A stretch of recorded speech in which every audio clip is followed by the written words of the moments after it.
Magandang araw mga boss. Ngayon naman ay share ko sa inyo yung ginawa kong double deck. Bali, first time ko nga palang gumawa ng ganito. Kaya kung may makikita ko yung mga mali, pasensya na kayo kasi first time ko tong ginawa. At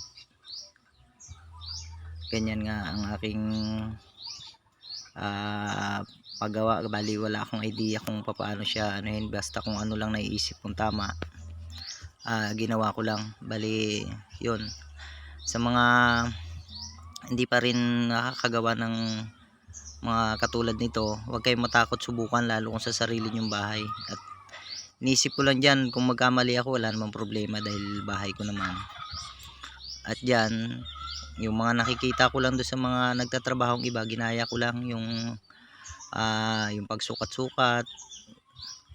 Parehas-parehas ko lang yung mga sukat nung pagpapakuan. At dyan naman ay naglinis na ako ng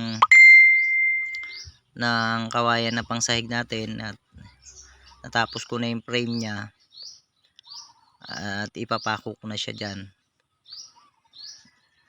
Basta sinubukan ko lang, bali ganun lang, huwag kayong matakot magkamali. At yung mga ganyang mga bagay hindi tayo matututo pag hindi natin sinubukan. Kung lagi tayo magbabayad ng mga labor, sayang din. Kung sila nga natutunan nila, tayo pa. Kaya ako sinubukan ko yan nang walang nagturo sa akin. Bali ako lang talaga yung nakaisip kung anong gagawin dyan, kung paano.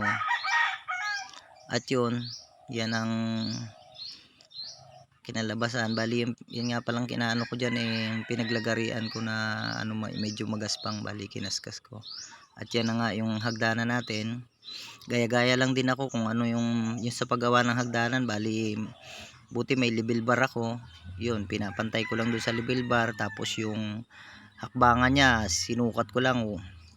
1 feet na lang yung niya, yung pagitan. At okay naman. Bali ayan, malapit na ako matapos dyan sa part na yan. At yan na nga ang kinalabasan ng ating double deck na native. Bali yun lang, maraming salamat, sana may natutunan kayo.